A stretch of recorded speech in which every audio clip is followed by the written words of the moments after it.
All right. Mm,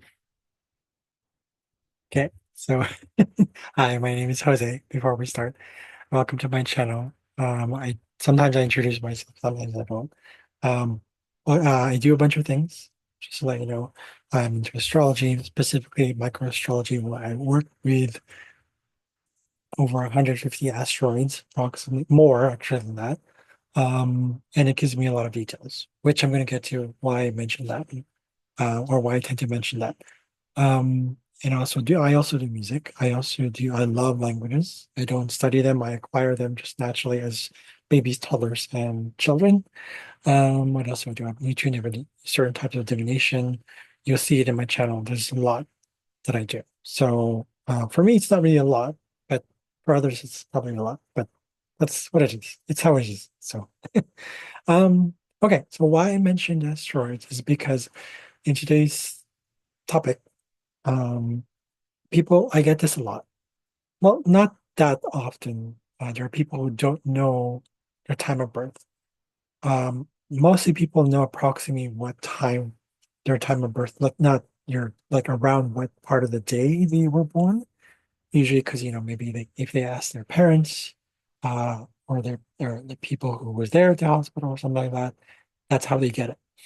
There are other people who have consulted the Hall of Records or something like that, or city records, or they go straight to the hospital they were born in and they ask for that.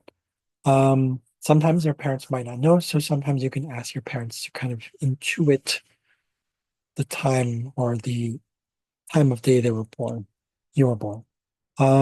There's also other things you can do. There's two other things. So the other thing is called rectification. So rectification means that the astrologer will ask you specific questions that pertain to what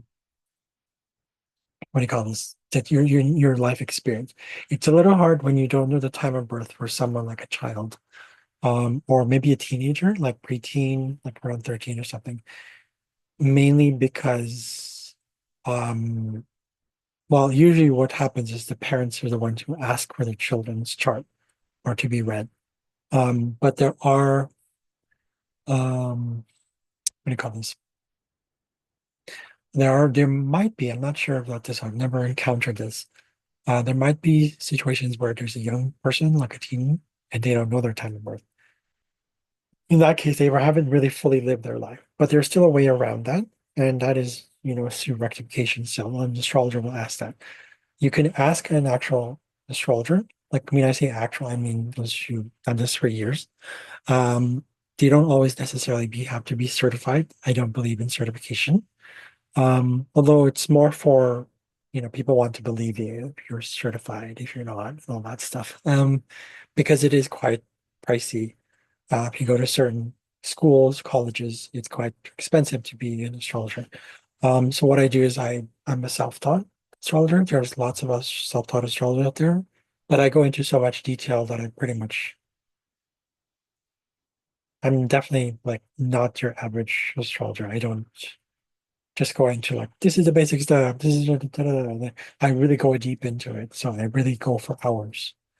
Because there's a lot to say based on what I have, but I now use a cheat sheet. So instead of like trying to study it, because sometimes people, I'm waiting till I'm perfect. I'm waiting till perfect. No, no, don't need to do that. Okay, just go ahead and that's what you get. Get the experience. Ask for people. Even if people have had their charts read, go for that person as well. Even if a person has had their chart read in detail, go for that. Because you never know what you're going to give them that the other astrologer hasn't. Okay. So just give it a try. Stop. I'm not going to tell you what to do, but at the same time, just go for it. But the thing about rectification is there is a shortcut to it, and there is certain videos out there where you just go into your chart and you could do it yourself, I believe. And you ask yourself certain questions like around what time. So I'll show you how it works. Um, I saw this in a video somewhere, so this isn't exactly my style or my method, but I found it worked. It gets pretty close to the time. So you have to have a lot of I guess you can say willingness to go into it. So let's say let's go into this. I did this before. It's a sample profile, right? Let's say we have here John's profile. Okay. Let's say he has a male, but let's say we don't know his time of birth, but we say approximately the mother said, let's say 6 a.m. Okay. So we'll leave it at 6 a.m. and let's say it's Las Vegas. Okay. So we'll go into his chart and we'll go into actually all as no, yeah, to all aspects. I like the descending node here.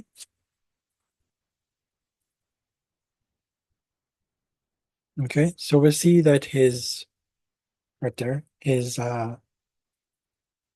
we start usually with the ascendant. Many people know the ascendant or rising. Okay. In pop astrology, you call it rising, but it's really called the ascendant. Okay. Um, it's so you want to ask the person, right? Several questions like, okay, do you da da da? So what is the ascendant? It's the mask. It's how you package yourself to the world. It's how, and then you associate it with the sign itself. What is ascendant? So Sagittarius is always usually about athleticism, philosophy, very what do you call this? They're very much into understanding what it's they know they like to learn through experience, but they're kind of solitary. They're slightly solitary. There's ways to go about the ascendant as well. It's also a part of like their body or when they were born, how they kind of looked. So or how they look today. Like so they tend to look athletic. They tend to have very unkempt, maybe sort of like that free, lots of hair, but kind of still fiery. It's a little bit more direct. It's not really that kempt, it's more loose, like that kind of look. Um, there are ways to go about this where it gets a little bit more specific. Uh, let's see here. What is it in horary astrology? Something about, I think it's something about this isn't horary and traditional astrology. I think there's something about blemishes. But Sagittarius does not rule the face. Sagittarius rules the thighs. So um, you can say that the person might have stuff to do with they embody a lot of we call this they would have I wouldn't say issues with their thighs, or you can say that, risk it. Just say it what you get. Or they could have issues with um their digestion because Jupiter rules the chart here. When you see Sagittarius, it's ruled by Jupiter. That's the only planet that rules it. If you don't know what rulership means, it just means that the planet fits that sign. The planet fits the characteristics of that sign. He's not always the same. Like so, for example, Sagittarius isn't always about big business. Okay, that's a Jupiter thing. Okay. It's also ninth house thing. So Sagittarius isn't really that really different. It's really about the flavors. Remember the signs of the zodiac, the 12 zodiac do are sorry, I did that because I do TPR, total physical response. I'm used to it. I do it as a teacher. So um the Sagittarius rules several parts. So because it's the body, the first house, it's in the cusp of the first house, meaning cusp beginning of that house. It rules the whole chart. It rules the chart. It's your chart ruler. So Sagittarius, Jupiter rules the whole chart. So that has a lot to do with the stomach, namely your digestion. There's more to it than that. So you can look at those things and ask them, do you da da da da when you were born? Did you have problems with your digestion? Did you have concern? Was it okay? Again, it depends on what is aspecting the ascendant. Here we have on this fake chart. This could be actually a person's chart. I'm pretty sure someone was born this time. Um, this person would have had to adjust to the pain of this is more symbolic, so it's not literal.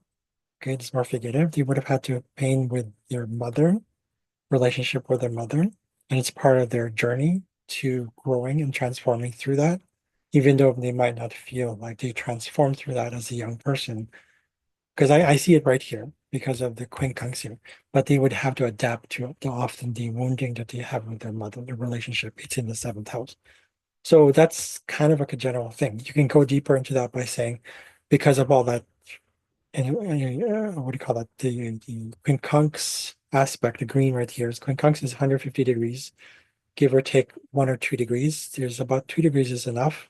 Usually 1 degree is 1 degree orb is the difference. If you don't know what orb is, it just means there's a difference between what it's supposed to be. If it's 90 degrees, that means it's going to be, if it's exact, it means the sign, if the planet is on a specific sign this here, let's say 29 degrees, and they say 90 degrees to that, there's 90 degrees exact. Okay.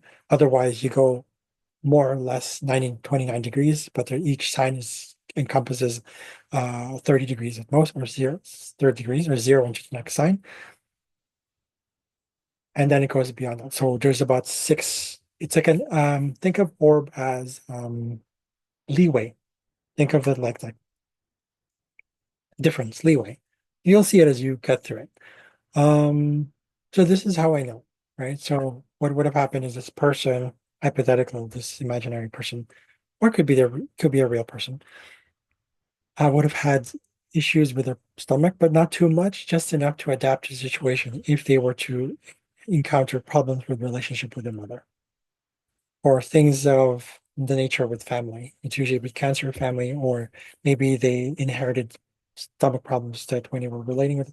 So there's just stuff going on there, right? So this is more medical astrology, but it can be related to that. Okay. So you can ask that question if you know what to say. But again, rectification is quite challenging for a lot of people because it means that you have to know a lot of details.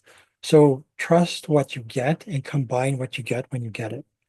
There is another book that I'd like to recommend to help you, but create your cheat sheet using this as well. It's called the only, think it's, I think I posted it in the first video, but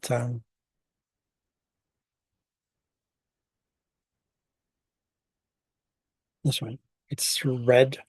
The first book is Red. Okay. It's by McEvers and March. Okay.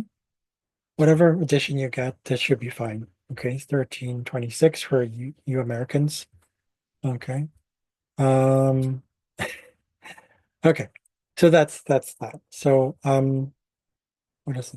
So there's also to take a look at my first video on how to just get started. Okay, so the point is you're asking specific questions like those. Actually, let me go back into that. Sorry, 1 second here. There's a second book that's more technical. This one, the first red book is, let me go back to this. This one right here. The one that's blue. Okay. So this one, okay, will show you the wads.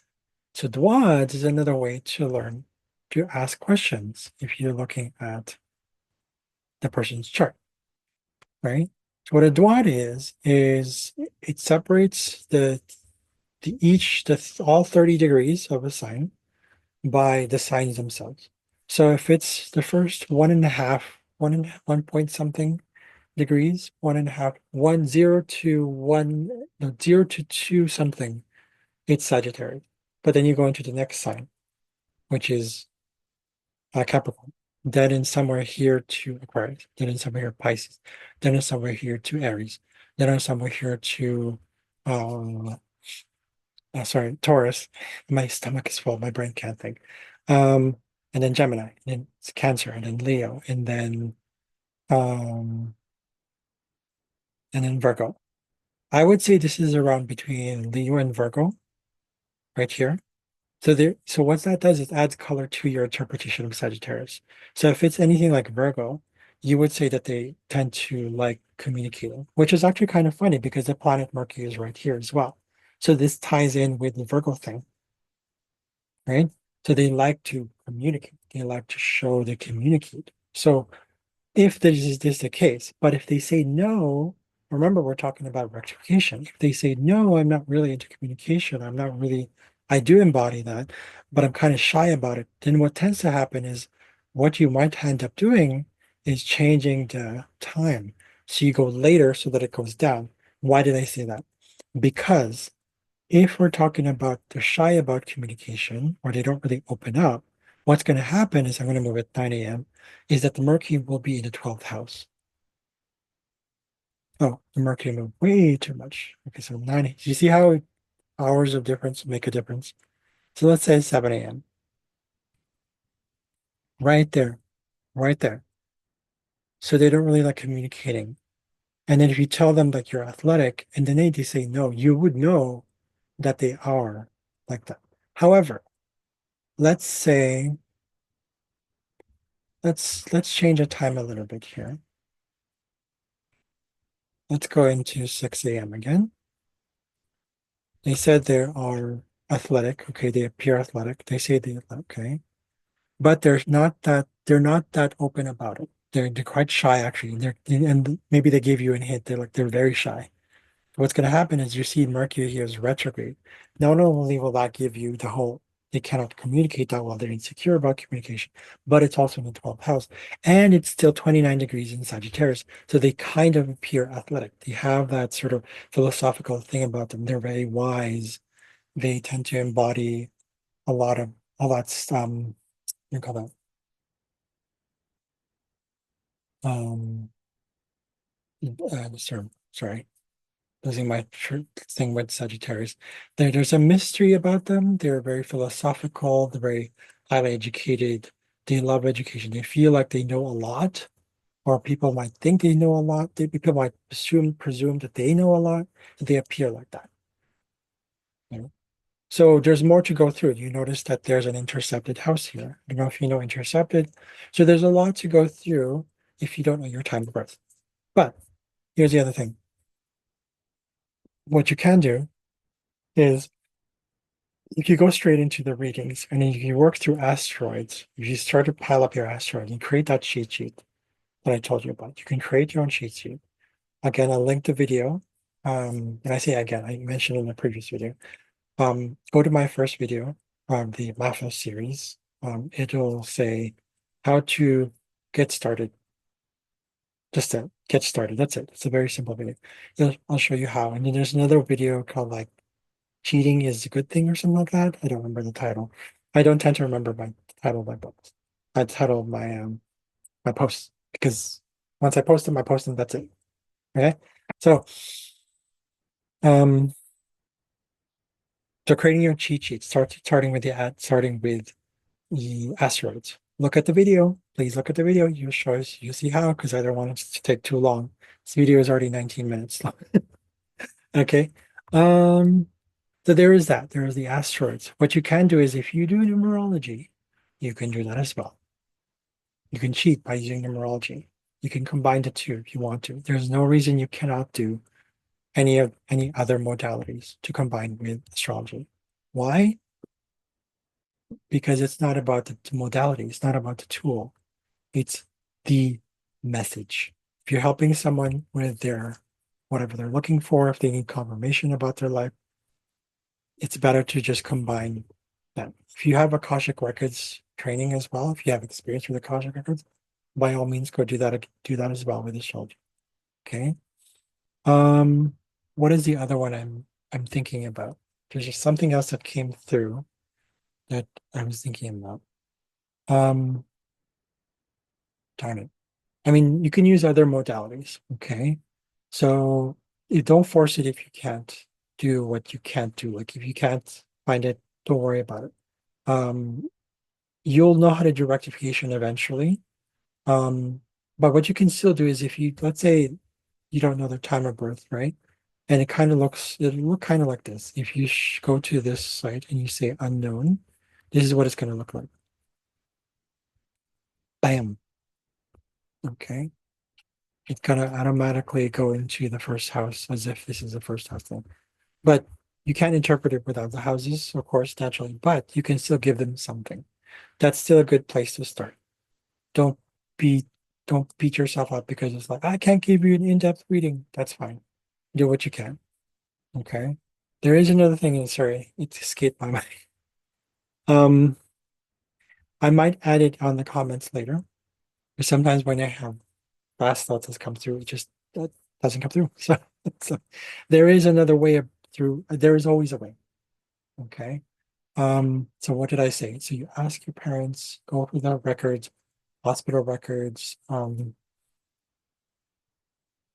At the very best, if you talk to someone and they know a little trick probably is to, if they can intuit their time of birth, if they can sense it, if they work on their clairs, clairvoyance, claircognizance, clair audience, clairsentience, clairgustance, all that stuff.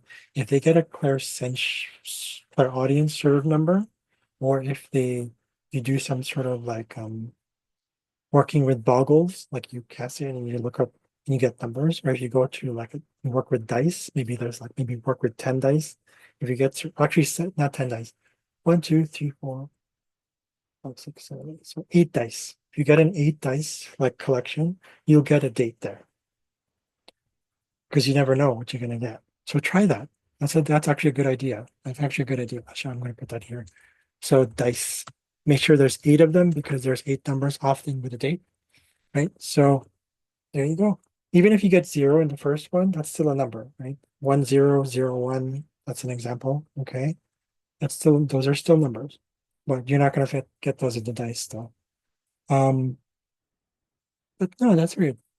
Dice should have a 0 in it. I don't know why they don't have 0. So you should get dice that have 0 in it. Make sure you get dice that 0. I'm gonna put that here. Make sure to get ones with 0. Okay. Meaning there's nothing there or just 0. I don't know how that works. I'm sure there is something there out there. So anyways, that's it for today. Whatever that other thing was that come through, if it comes through, it'll come through. I hope this helps though. If you have any questions, comment and type comments down below and like and subscribe. Again, I will post a link at the end of this video on my first video on how to just get started. Okay, at the least, the very least. And that's it for now. Thank you for watching, and I'll see you in the next video. Babu.